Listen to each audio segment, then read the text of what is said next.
Pero ¿por qué solo yo no puedo pasar? ¿La persona de al lado está pasando? ¿Por qué me discriminan? En el aeropuerto de Milán-Malpensa, en Italia, dos hombres están protagonizando una acalorada discusión. Uno de ellos, desesperado, explica que se está jugando el patrimonio de toda su vida, que cada segundo cuenta y que necesita entrar cuanto antes.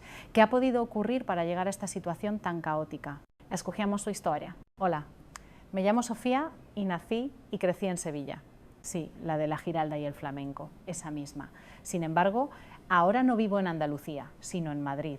Y si os soy sincera, no es exagerado decir que le debo mi conexión con Japón a un pasaporte. Para contar esta historia tengo que retroceder 4 años. Después de terminar el bachillerato en Sevilla, tuve la suerte de poder irme de intercambio a una universidad en Estados Unidos. Ya estaba matriculada en una universidad española, pero la idea de estudiar en América me llamaba tanto que solicité una beca y por fortuna me la concedieron. Estudié mucho y aunque quise quedarme a trabajar allí, la realidad fue más dura de lo que esperaba. Al final tuve que volver a España. En la universidad conocí a estudiantes de todo el mundo, con una pasión arrolladora. Hice grandes amigos y es algo por lo que siempre estaré agradecida. Estudié sociología y soñaba con participar en proyectos de ONG por todo el mundo. Siendo honesta, hasta que fui a Estados Unidos pensaba que España era una de las grandes potencias que movían la economía mundial. Con nuestra fuerza en el sur de Europa, el turismo y nuestra cultura no me parecía una idea descabellada, pero no tardé mucho en darme cuenta de mi error. Al volver a España quise aplicar lo que había aprendido, pero me costó encontrar un trabajo que no fuera de ingeniero o algo muy técnico. Tras muchos intentos fallidos, acabé en una pequeña empresa de distribución de capital extranjero en Madrid. Aunque la llamaban multinacional, era una oficina diminuta y el sueldo era más bajo de lo que esperaba, pero no estaba en posición de ponerme exquisita. Aún así, empecé a trabajar sin renunciar a mis sueños y a la visión que tenía para mi futuro. Sin embargo, en la empresa todo era un caos improvisado.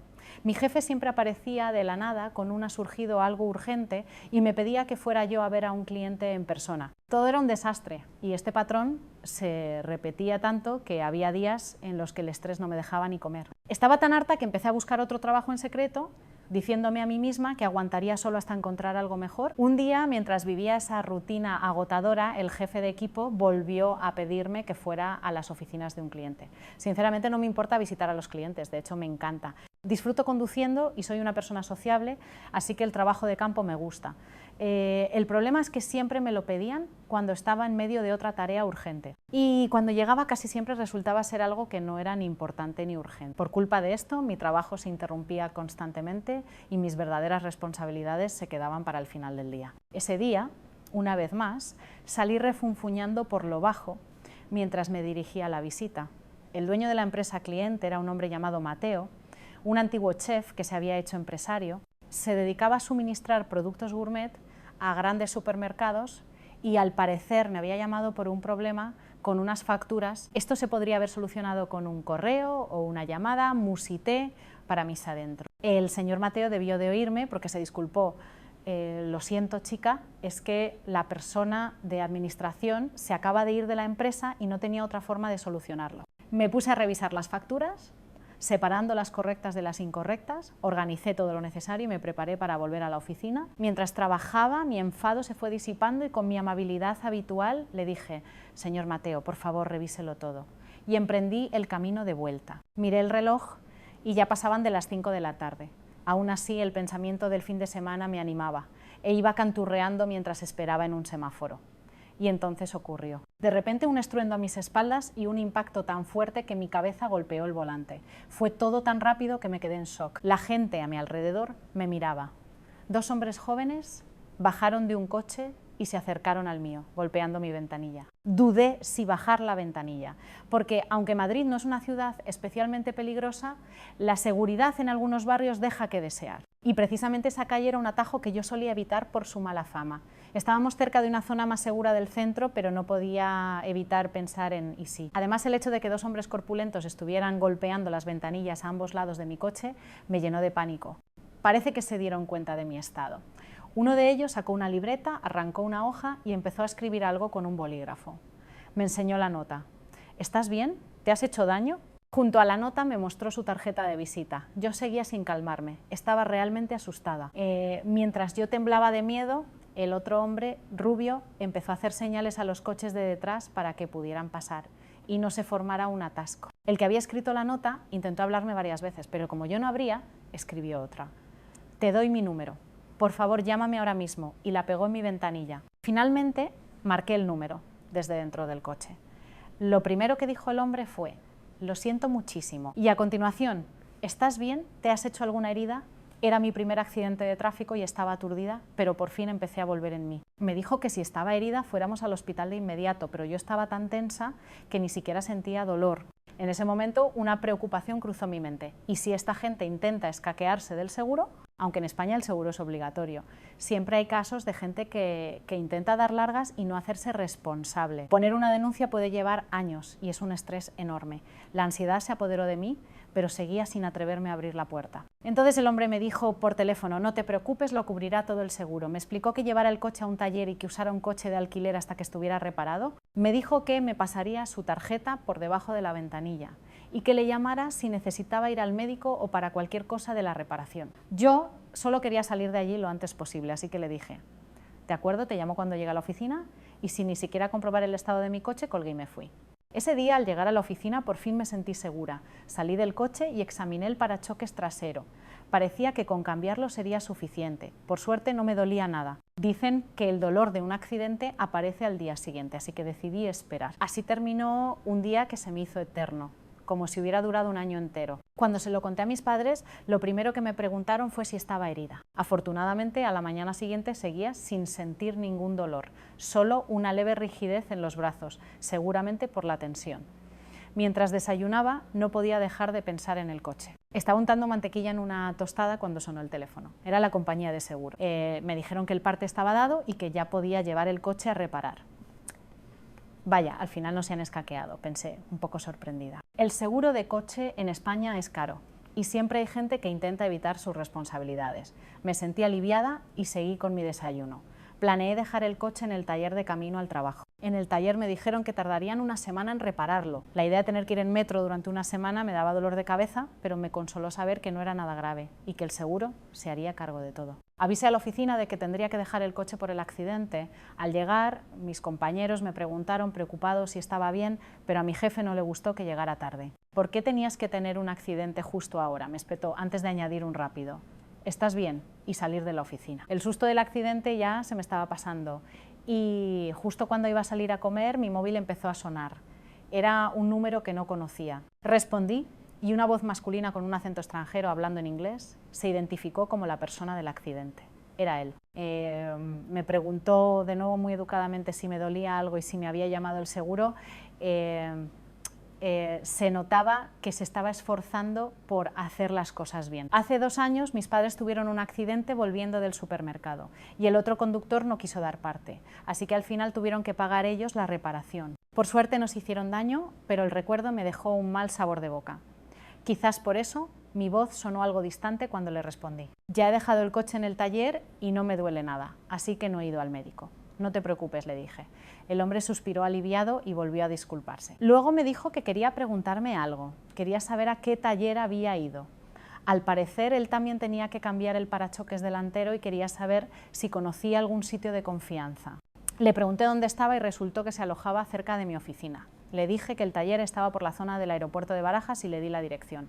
Me dio las gracias muy cortésmente y colgó. Me quedé pensando: ¿qué es esta amabilidad y corrección tan exquisita? Su tono de voz era tranquilo, sin ser excesivamente formal, y su empeño en gestionar bien las consecuencias del accidente era algo poco común aquí en España. Estuve una semana yendo al trabajo en transporte público. Tras esa semana incómoda, por fin fui a recoger mi coche.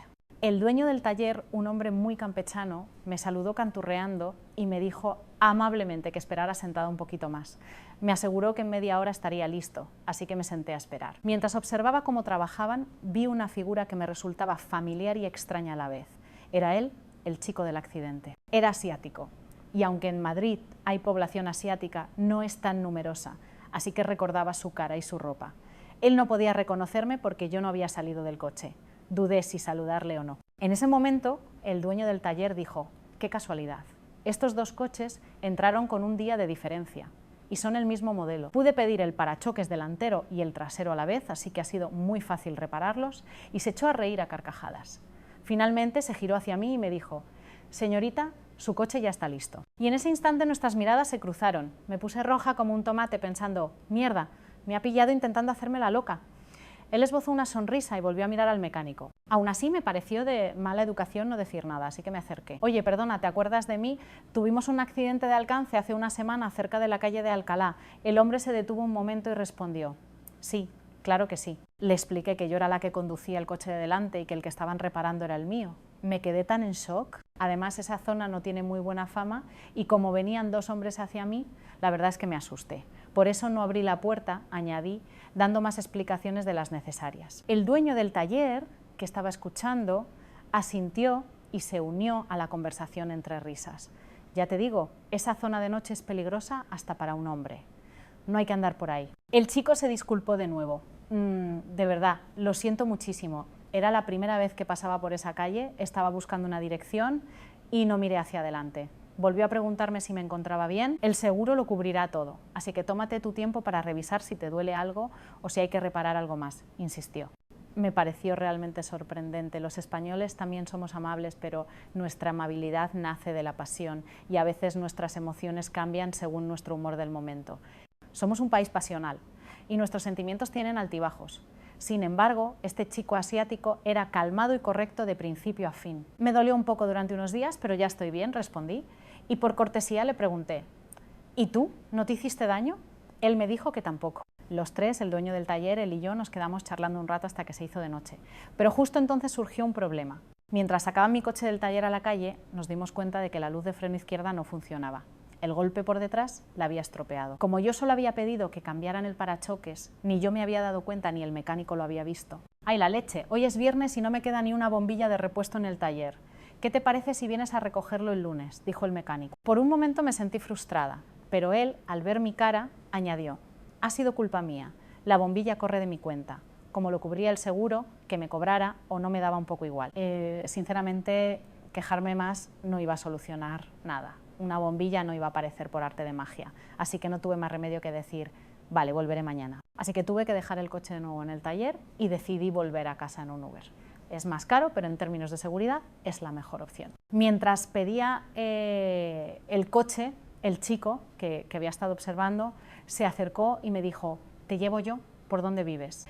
Le dije amablemente que no hacía falta, pero insistió: venga, que los VTC son caros, además el accidente fue culpa mía, te acerco a tu casa. Si todavía no te fías de mí, el dueño del taller está aquí de testigo, dijo en tono de broma para relajar el ambiente. El dueño del taller, con su carácter afable, le siguió el juego.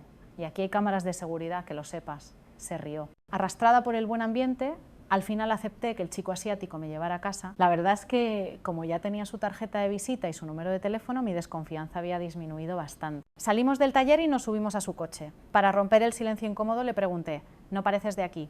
¿Eres de ascendencia asiática pero nacido en España o vienes de Estados Unidos? Por fin abrió la boca y empezó a hablar. Soy de Japón, no de Corea del Sur. Al oír la palabra Japón, me sorprendí y me alegré a la vez, porque mi padre ha tenido experiencias muy buenas con japoneses. Mi padre dirigió una fábrica de calzado en Madrid y otra en Alicante. La mayoría de las personas que le enseñaron el oficio y le ayudaron a expandir el negocio eran inmigrantes japoneses. No pude evitar preguntar: ¿el Japón del manga y el anime? El hombre soltó una carcajada. Cuando digo que soy japonés en España, 9 de cada 10 personas me preguntan por el anime. Pensando que no sabía lo popular que era la cultura japonesa en España y en toda Europa, empecé a explicárselo. En España el deporte rey es el fútbol, la fiesta es la feria de abril y la cultura pop es el manga. Es increíblemente popular. Yo llevo leyendo manga más de 10 años. Hace una década no era a este nivel, era solo un género más, pero ahora mismo se puede decir que domina la cultura juvenil. Hablaba con una pasión desbordante. Con el tema de la cultura japonesa no paré de hablarle de su país. Cuando estaba terminando, él me preguntó: ¿cómo te llamas? Sofía, respondí. Yo soy Kaito Tanaka. ¿Y qué haces por Madrid?, le pregunté. Me gusta más Madrid que Barcelona o Valencia. Tiene mucho que ver y es una ciudad llena de pasión, excepto por algunos barrios que son un poco inseguros. De hecho, el día del accidente yo también pasé mucho miedo, dijo, ¿no? Y volvió a disculparse, ¿no? No fue mi intención, de verdad. Para cambiar de tema y que no se sintiera incómodo, le pregunté: ¿y qué te trae por España? Kaito me contó que era desarrollador de software y trabajaba para una empresa americana. Había terminado un proyecto grande y había venido de vacaciones con un compañero estadounidense La madre de su compañero era española, así que él había venido a visitarla, y Kaito a hacer turismo. Le pregunté si había visto algo de Madrid, ya que era su primera vez. He estado en la Catedral de la Almudena. Dijo que se había perdido buscando el camino y se rascó la cabeza, avergonzado. Si no encuentras la Almudena, no encuentras nada en Madrid, bromeé. Y añadí, ten cuidado por la Plaza Mayor, que hay que estar un poco atento. Saqué un bolígrafo y un papel de mi bolso y empecé a escribir Palacio Real, Museo del Prado, Parque del Retiro y algunos sitios más. Te apunto unos sitios que tienes que ver, no te los pierdas, le dije.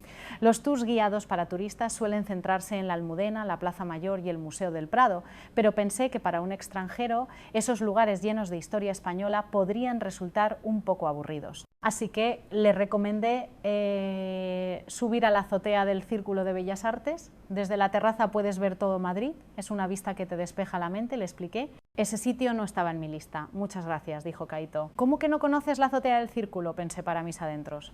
Y añadí, si te pierdes durante el tour, mándame un mensaje. Te diré dónde ir y qué zonas son peligrosas, dentro de lo que yo sé. Le ofrecí mi ayuda de forma un poco protocolaria, ¿no?, como agradecimiento por haberme llevado en coche.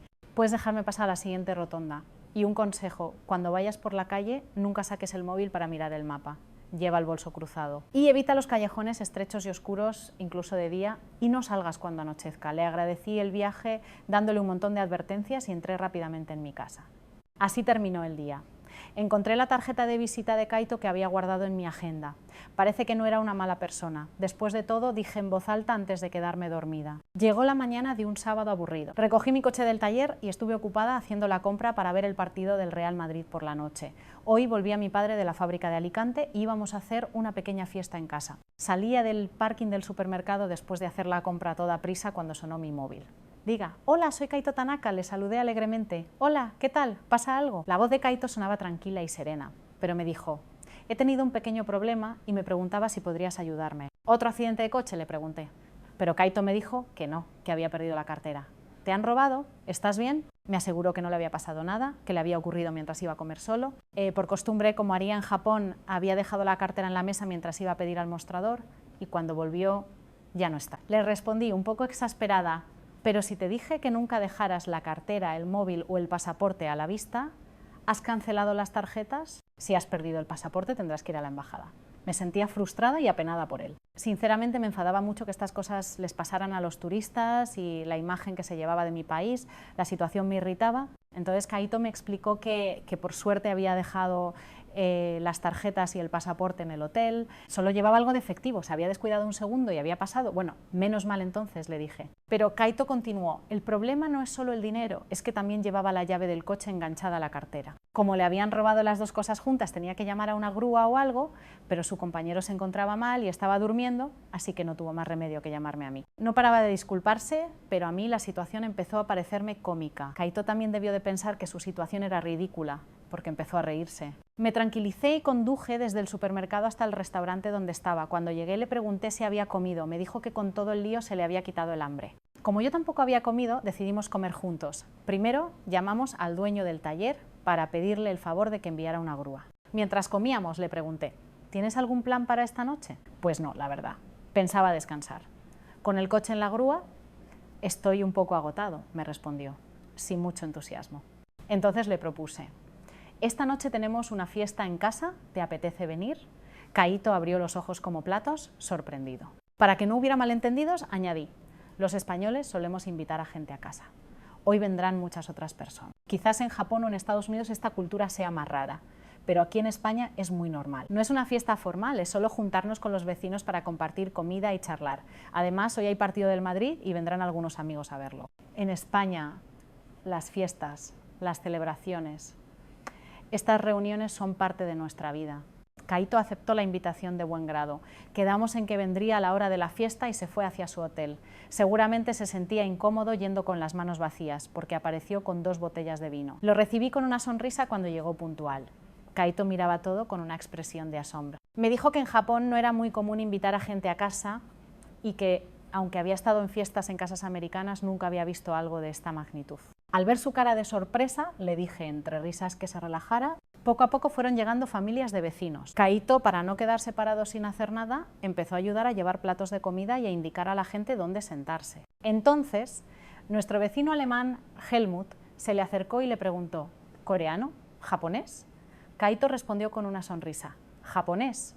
El alemán exclamó: Wunderbar, Japón, y le contó que había estado allí una vez y que le había encantado Kioto. Kaito se fue integrando en el ambiente y empezó a charlar animadamente con la gente. Mi padre, que llegó más tarde desde Alicante, ya iba un poco bebido y se puso a hablar con él. ¿A qué te dedicas?, le preguntó mi padre. Yo le dije: papá, ¿qué pregunta más indiscreta para alguien que acabas de conocer?, intentando evitar que empezara con sus charlas serias. Pero Kaito respondió: no pasa nada, y le explicó que era desarrollador de software freelance y trabajaba desde Estados Unidos. Le contó que había terminado un proyecto grande y que antes de ir al Carnaval de Cádiz había decidido pasar unos días en Madrid.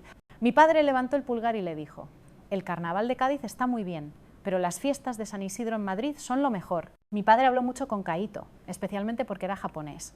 Si yo he podido levantar 2 fábricas y exportar zapatos a toda Europa es gracias a la ayuda que recibí de los japoneses, le dijo. No conozco los detalles porque fue antes de que yo naciera, pero mis padres, aunque trabajaron muy duro, eran muy pobres. Empezaron a trabajar sin descanso y por casualidad mi padre acabó en una fábrica de calzado. El dueño de la fábrica, que vio lo mucho que trabajaba, le enseñó muchísimas cosas y con su ayuda mi padre pudo montar su propia fábrica y empezar a vender. La persona que me ayudó en los momentos difíciles era japonesa y aprendí mucho de él. Por eso, siempre que veo a un japonés, me emociono, concluyó mi padre. Kaito modestamente le respondió: usted pudo construir su negocio porque trabajó muy duro. Mi padre y Kaito siguieron hablando como si se conocieran de toda la vida. A medida que avanzaba la noche, la gente empezó a irse. Y Kaito también se despidió después de una fiesta divertida. Mi padre, que siempre está ocupado con el trabajo, parecía agradecido de haber tenido a alguien con quien hablar y se quedó un rato en la puerta viendo cómo se iba. Pasaron unos días desde la fiesta. Esta vez fui yo quien contactó a Kaito. ¿Qué tal el turismo por Madrid? Me respondió que estaba intentando ver lo que podía buscando información en internet. Pensé que claramente necesitaba una guía. Me ofrecí a enseñarle la ciudad y le pedí que me contara sus planes, si los tenía. Si no, no pasaba nada. Quedamos para el sábado. La semana pasó volando, con tanto trabajo que casi se me olvida la cita.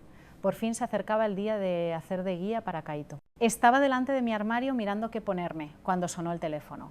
Era mi madre. Su voz, angustiada, me comunicó que mi padre estaba en el hospital y lo estaban operando. ¿Pero qué ha pasado?, le pregunté, alarmada. En el instante en que recibí la llamada de mi madre, mi cita con Kaito para la mañana siguiente se borró por completo de mi mente. Le pregunté rápidamente en qué hospital estaba, pero mi madre me dijo que era peligroso y que fuera la mañana siguiente. Pasé la noche en vela y en cuanto amaneció cogí el primer AVE a Alicante. Al llegar al hospital y encontrar a mi madre, me dijo que mi padre había salido de la operación y estaba en la UCI. Me quedé a un blanco. ¿Pero qué ha pasado? Papá, ¿cómo que le ha pasado? Mi madre, angustiada, empezó a contarme que unos ladrones habían entrado en la fábrica de Alicante. Mi padre estaba trabajando y al intentar detenerlos le habían herido gravemente. Sentí que el mundo se me venía encima, los ladrones se habían llevado todo el dinero, el cuero, todo lo de valor y luego habían provocado un incendio. Mi padre había perdido el conocimiento. La policía lo rescató y aunque lo operaron, aún no había despertado.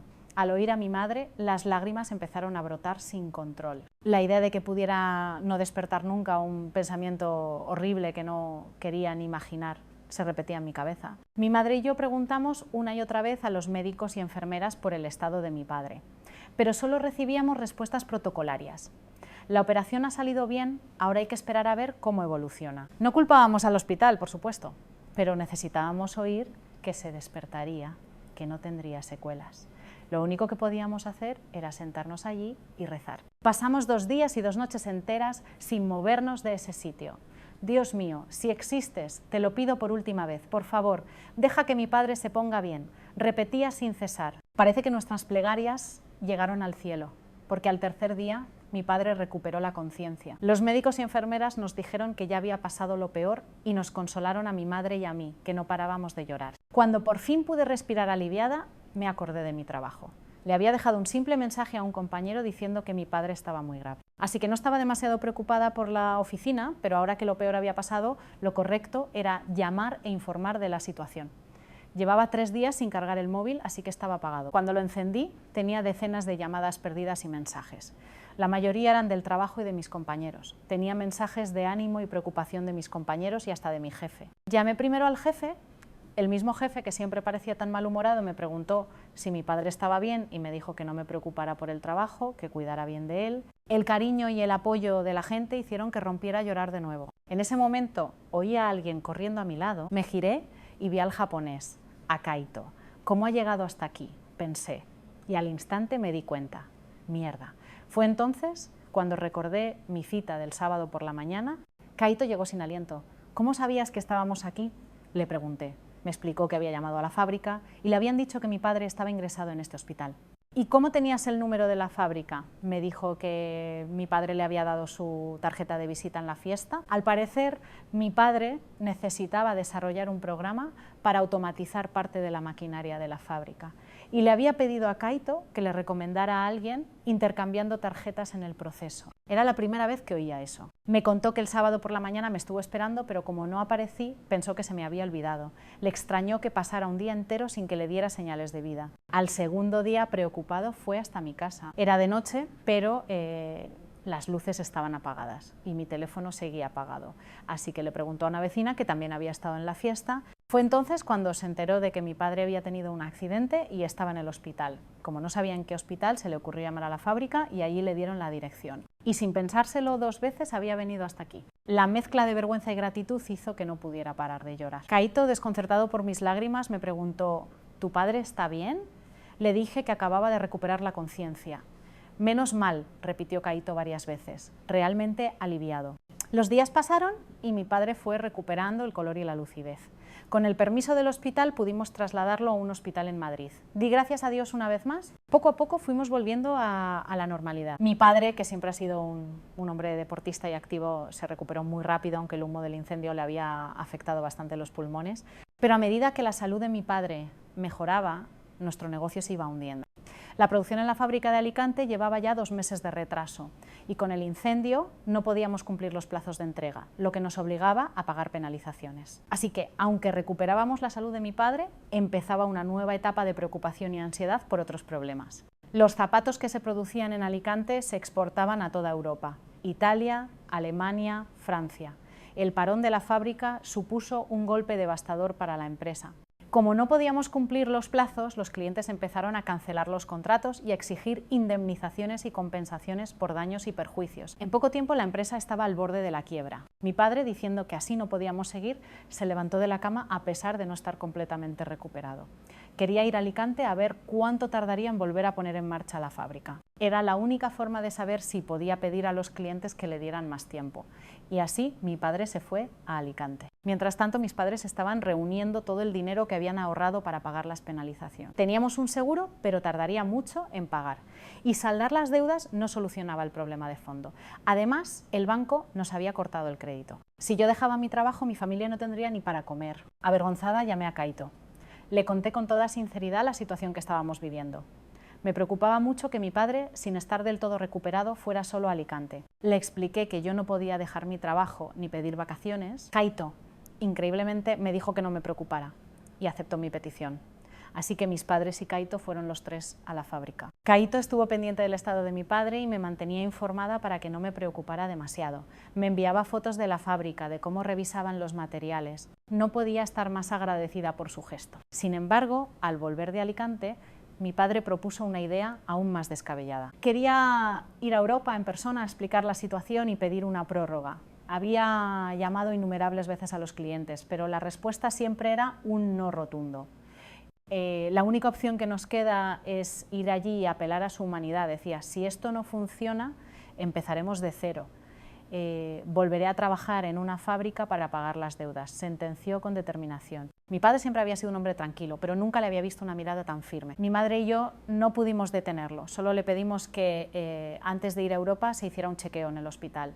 Los médicos nos dijeron que si no hacía esfuerzos no había problema. Antes de partir, mi padre suplicó a los clientes que le concedieran una reunión aunque fuera de 5 minutos y consiguió concertar citas. El primer destino era Italia. Llegó el día de la partida, aunque yo me oponía, entendía perfectamente sus motivos. Era la única opción que le quedaba. O triunfaba o nos arruinábamos. Era todo lo nada. La mañana del viaje solo deseaba que el trayecto fuera lo más cómodo posible. Le dije que fuera en un Uber al aeropuerto. Yo te lo pido, será más cómodo. Pero mi padre negó con la cabeza y dijo que no hacía falta. Mi madre y yo volvimos a preguntar. ¿Y entonces cómo vas a ir? El médico te dijo que aún no podías conducir y todavía no estás bien del pie. Intentábamos detenerlo. Mientras discutíamos sonó el timbre. ¿Quién será a estas horas?, dije para mis adentros mientras abría la puerta. Era Kaito. ¿Qué haces aquí tan temprano?, pregunté, sorprendida. Mi padre, a mis espaldas, sonreía de forma enigmática. Hoy tengo que ir a un sitio con tu padre, dijo Kaito, sin terminar la frase. Entonces mi padre intervino. Se viene conmigo a Italia. Me dirigí a Kaito. Tus vacaciones están a punto de terminar. Ya no te queda mucho tiempo en España. ¿Por qué vas con él? Mi voz temblaba. Kaito con firmeza me explicó que había sido idea suya. Si no hay otra opción, hay que ir y explicar la situación. Yo he vivido situaciones como esta todos los días. Cuando acepto un proyecto de desarrollo externo, surgen innumerables errores. Tengo que corregirlos y recibir feedback miles de veces. Hay clientes realmente maleducados y descarados, pero son una minoría. La mayoría de la gente que te da trabajo son profesionales con experiencia en el sector. Cada vez que he tenido un problema así, he ido en persona a solucionarlo, porque no había otra forma. A veces he tenido que suplicar, otras me han echado los de seguridad. Ha habido ocasiones en las que he ofrecido desarrollar gratis. Para mí lo más importante en los negocios es la relación entre las personas. Las máquinas y los ordenadores hacen una parte, pero la relación humana debe ser lo primero, ¿no crees? Sus palabras me dejaron sin habla. Era la antítesis del Kaito que había chocado con mi coche, que no encontraba la Catedral de la Almudena y al que le habían robado la cartera. Nunca había visto a nadie hablar con tanta convicción, con esa expresión en su rostro. Quizás en el fondo deseaba ser yo quien tuviera esa seguridad. Abrumada por sus palabras no pude decir nada, solo me quedé mirando cómo se marchaban. Kaito, al volante, bajó la ventanilla y dijo: «Te llamo cuando lleguemos», y se fueron. Una vez de viaje, Kaito era como un reloj. Al llegar al aeropuerto, me envió una foto del aeropuerto y de mi padre para que mi madre y yo no nos preocupáramos. «Tu padre está bien», nos aseguraba. Después de varias semanas, mi padre regresó sano y salvo a Madrid. Sinceramente, durante ese tiempo estuve tentada de llamarle, la curiosidad me mataba, pero no quería molestarlo, así que me limité a leer los mensajes que Kaito me enviaba. Mi padre abrió la puerta, mi madre y yo le preguntamos al unísono: «Papá, ¿qué tal ha ido?». Kaito, que venía detrás, estaba de pie con una expresión neutra. Finalmente, mi padre esbozó una sonrisa enigmática y nos cogió de la mano. Fue entonces cuando por fin pude relajarme y abracé a mi padre sin poder contener las lágrimas. Mientras comíamos, mi padre nos contó todo lo que había pasado, y su primera frase fue: «Si no hubiera sido por Kaito, todo se habría ido al traste». ¿Por qué? ¿Pasó algo? La preocupación nos impidió a mi madre y a mí decir nada más. Mi padre empezó a explicar que casi no llegan a tiempo a la reunión y estuvieron a punto de perderla. Al llegar a Italia, cuando iban a pasar el control de pasaportes, la cola era larguísima. Le preguntaron a la gente de delante y llevaban más de 1 hora esperando. El problema era que quedaban menos de 5 horas para la reunión. Desesperados, Kaito le dijo a mi padre que llamara al cliente y preguntara si podían cambiar la hora de la reunión. Mi padre llamó, explicó la situación y pidió cambiar la hora, pero la respuesta del cliente fue un imposible repetido con frialdad. Es más, le dijeron que si volvían a incumplir un acuerdo sería difícil seguir trabajando juntos. Pasaron más de 1 hora dándole vueltas hasta que Kaito, viendo que no había otra salida, le pidió a mi padre los documentos que había preparado y la dirección de la reunión. Y de alguna manera Kaito logró salir del aeropuerto de Malpensa. ¿Pero cómo pudo salir del aeropuerto? ¿Iba en otro avión?, pregunté, extrañada. Mi padre me explicó: en el aeropuerto de Malpensa, los japoneses pueden usar las puertas de control de pasaportes automáticas, así que pueden pasar sin esperar. Sin embargo, los españoles, a pesar de ser de la UE, a veces se enfrentan a colas enormes y no tenían esa facilidad en ese momento. Kaito llegó antes de la hora de la reunión y se encontró con los responsables del cliente. «He venido en nombre del señor Javier», les dijo. Les explicó que su jefe era español y él japonés y que por eso él había podido pasar el control rápidamente.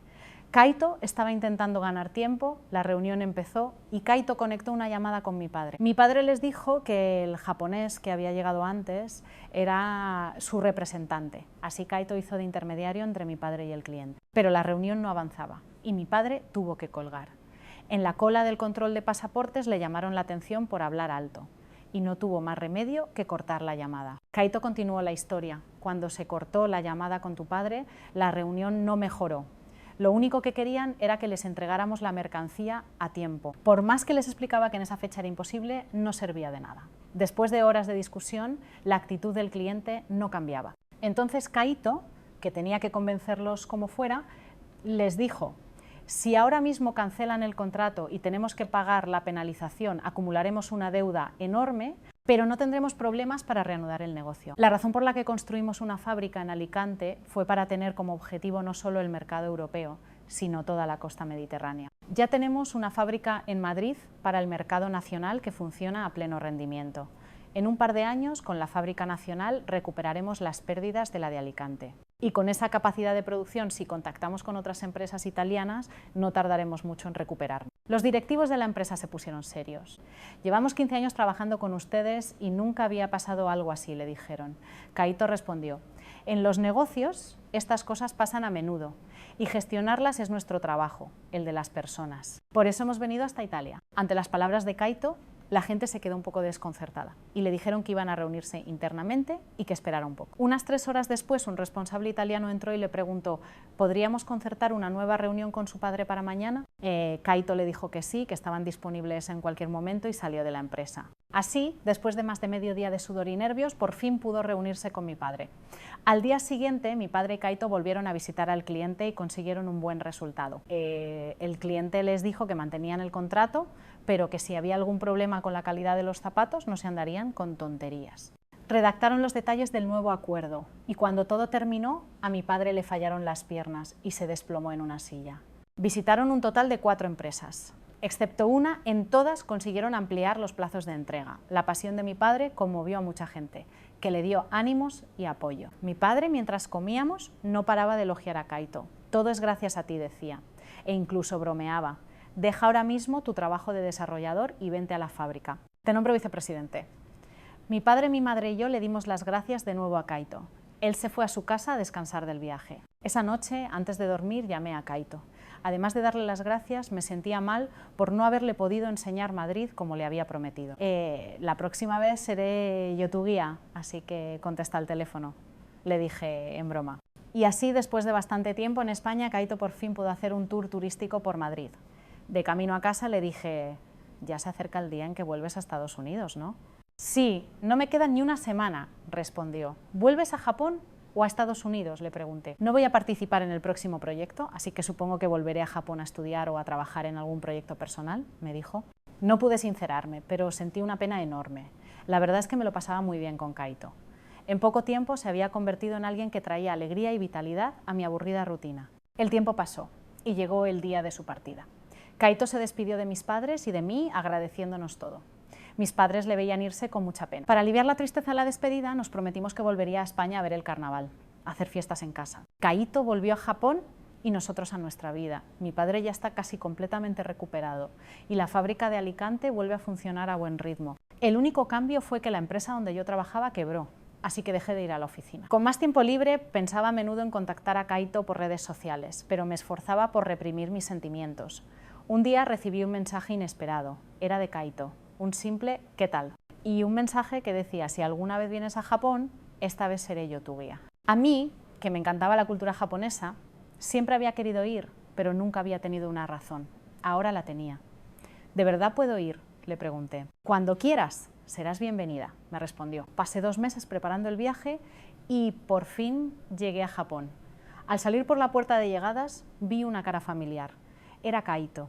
Aunque solo habían pasado unos meses desde que nos despedimos en Madrid, sentí que habían pasado décadas. Me alegré muchísimo de verle. Con Caíto como guía visité Tokio por primera vez. Era una ciudad mucho más bonita e impresionante de lo que había visto en las películas y el anime. El paisaje nocturno de Tokio brillaba más que la luna reflejada en el río. Así que esto es Japón. Murmuré para mí misma, absorta en las vistas. Entonces Caíto me habló. ¿Por qué estás tan callada?, me dijo, sonriendo. En Japón es seguro pasear por la noche. Y he estado pensando en ti todos los días, no podía concentrarme en nada. Sinceramente a mí me pasaba lo mismo.